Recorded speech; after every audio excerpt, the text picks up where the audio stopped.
Hey guys, I'm Kate. Welcome back to my channel. As the title of this video suggests, I have finally accomplished a thing that I put on my 2020 goals. Took an entire year, but I got there. That's right. I now have a mostly functioning author website. I did quotes there. I meant to do it author because this is my Kate Cavanaugh, as of right now, website. I've not published anything under that pen name yet. Though of course that is the plan for later this year. And then I also use quotes because of like mostly functioning. I filmed a little bit that I will show in here about trying to set up a newsletter, getting real close and then failing a little bit. But you know what? It's done. I have a website. It's actually an entirely different domain than my old katecavanaugh.co, and I thought it would be fun to sort of talk around why it took me so long, some lessons I learned in creating a website myself, maybe the importance of having a website as a creative person slash author. That's a lot more like a duh sort of thing. And I have just not had one that has worked for at least a year, honestly. And people have gone to it and have told me, so I've now unlinked it. I've linked the new one, I think, at all the places, so this is very exciting. But yeah, let's just dive in, shall we? First off, an entirely different domain name, readwriteroam.blog. So when I created my old katecavanaugh.co, I was following YouTube tutorials, and I love YouTube. Obviously we're on YouTube. I love YouTube for a lot of things. I love YouTube outside of just like AuthorTube stuff. I watch a lot of like fitness stuff, some lifestyle stuff, beauty gurus, even though I am not a beauty person. I watch body positivity people. I watch some comedy. I watch a lot of things on YouTube. I love YouTube. You know, you can find a lot of ways to teach yourself how to do things. But sometimes there are pitfalls to this, which is what my first website was, just one giant pitfall. I followed some YouTube tutorials to entirely set it up and do it myself, and these were very like in-depth tutorials to the point that I actually, like, I did manage to create a website myself. As someone who has no experience with that, like the last thing computer related that I did outside of like creating macros in Excel, right? So an entirely different type of computer stuff was I used Dreamweaver, but that was in freaking high school. So the point is, I don't know how to do stuff right. So I had this website, I had katecavanaugh.co, and the problem was anytime something broke, anytime an update needed to be done, I could not do it myself. I could not figure it out. Because I'd followed this tutorial step by step in order to get my website to where it was at the beginning, and it took hours of tinkering to get it to follow that anyways. And then as soon as something broke, it took me hours to try and figure out where it had gone wrong. And the website now is to a point that it's like I could not figure it out. I couldn't do it. It was infuriating. But I have this dream of someday having all my stuff encapsulated in one place. And so I knew for the long run, ideally, maybe I would have a domain that was not Kate Cavanaugh. So it was just this perfect storm of getting a new domain. I got this one actually a while ago and I just had never done anything with it. And now creating a website that is easy, that I did entirely myself. And I'm not saying this is a phenomenal website, okay? I'm saying it is mostly functioning and I can fix it. That's the important part. It is simple enough that I did it all myself. Not saying it wasn't frustrating. It was frustrating. But not nearly in terms of time spent with the first website. And so this is WordPress. I also use WordPress for the Kate Cavanaugh. I did not use WordPress for my other pen name. I actually used Wix, which there are some pros and cons to that. I probably won't get into it in too much detail because I don't know a whole lot yet other than tinkering with it myself. So this is obviously not like an advice video. I just wanted to chat about finally accomplishing something that had been bothering me for a long time. And actually, if you go to my blog post, you'll kind of get a sneak peek at an upcoming video and what my word for the year is. But I know this is the big difference with Wix was there was a lot more flexibility in the design aspect, a lot more like drag and drop, and it was so much simpler. But what I love about WordPress for some of these other ones is that there's a lot more built-in capabilities. Yeah.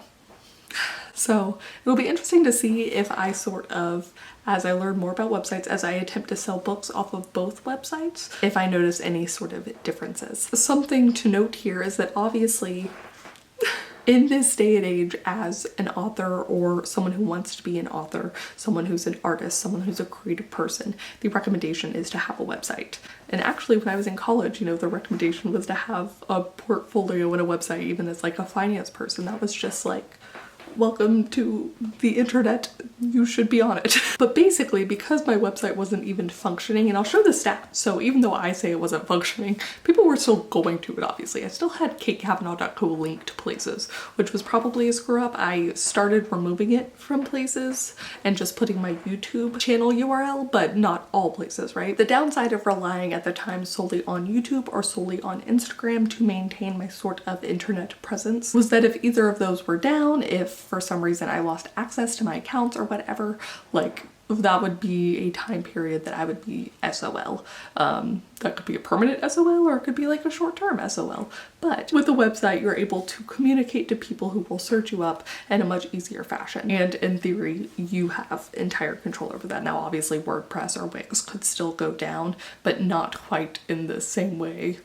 I'm not as concerned about losing the account, if that makes sense. You know, WordPress has a lot of built-in widgets. You can do a lot of things where people can buy directly from you. And that is a huge market that I want to tap into, that, you know, I've created these books and, you know, once I've created them, I can sell them for however long I want. And now, you know, the great thing about Amazon or putting them up on Barnes & Noble and all this stuff is that they're seen by a greater number of people. But if you put them up on your own websites, you know, you're selling directly to the consumer. You're not having as big of a chunk taken by these companies. And much like everything else, it's good to have a diversity of options. It's good to diversify the places that people can find you, buy from you. Yes, there are a lot of options other than doing it yourself. So while the actual WordPress site probably took me like, I mean, too many hours, frankly, but let's say 6 hours to get this website all up and running, including the fail of the newsletter pop-up, which I will have to circle back around, so maybe like 7 hours. There are people who make websites for a living, and sometimes, like with editors, it's good to pay people who do the things that they do for a living rather than attempting to do it yourself. I think that's something that I would consider doing in the future if my website started generating significantly more traffic than I'm expecting it to currently. But you know, for right now, it's fine. And I know like 6 to 7 collective hours doesn't sound like a lot. I think the first couple were just spent like trying to figure out what I was even gonna do and picking through themes and reselecting themes and choosing a different theme and all this stuff. So I'm like somewhat mad at myself that I didn't take these 6 to 7 hours to do it before now. You know, the goal was for 2020. Ideally the goal was for like early 2020. Like I knew this was a problem for a long time and I wanted to fix it and I just never did. But I think it's hard when it's something that you've built up to be, not just built up to be, but that you know is going to be difficult for you. And so every moment at the time felt like agony.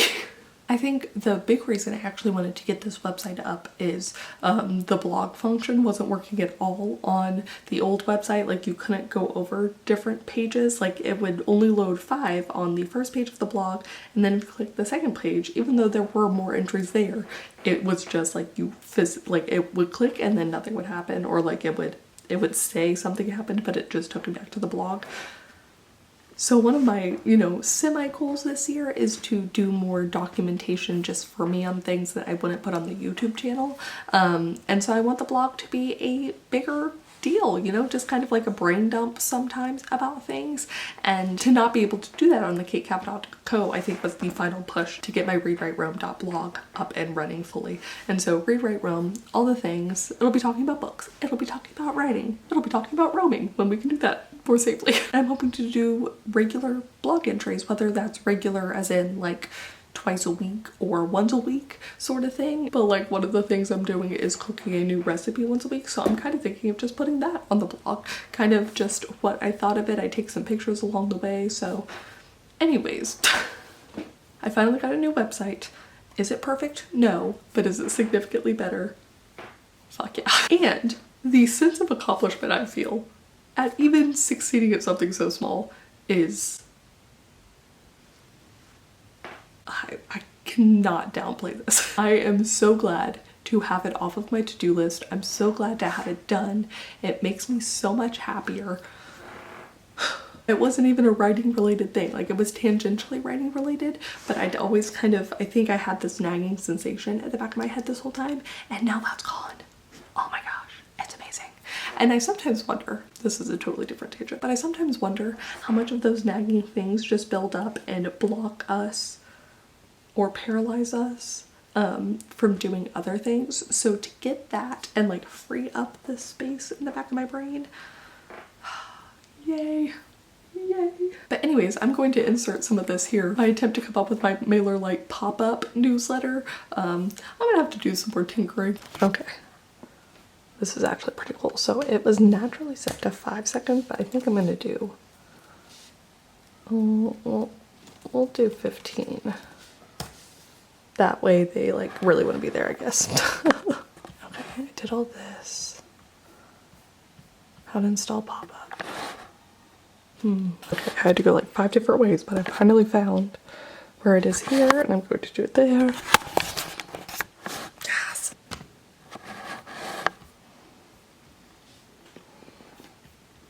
Now the question is, did it work? Alright, so I did 15 seconds. So we'll say the person's looking, about me, current reads. Okay.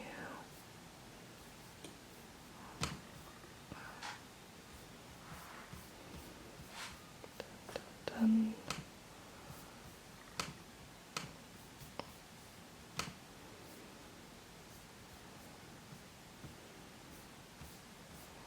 I don't think it's working.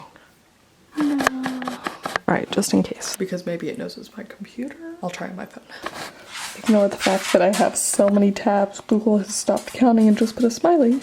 But we're gonna go incognito.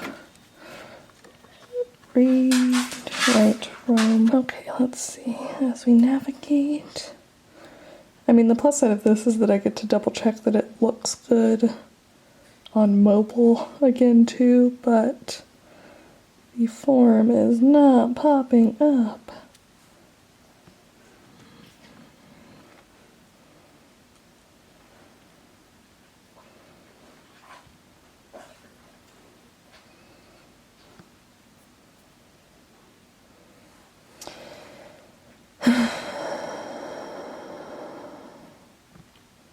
Whatever.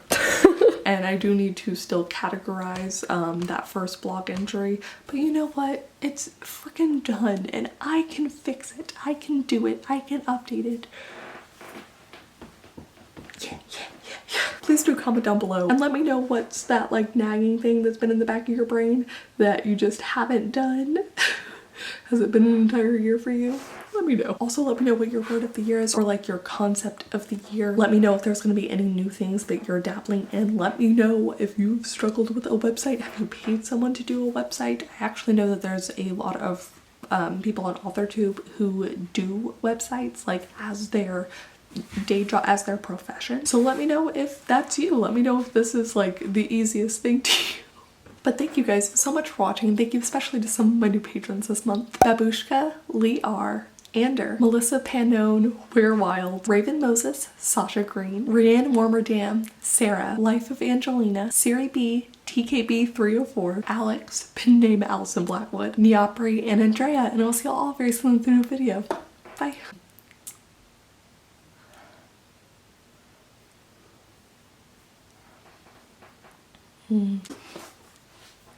Test.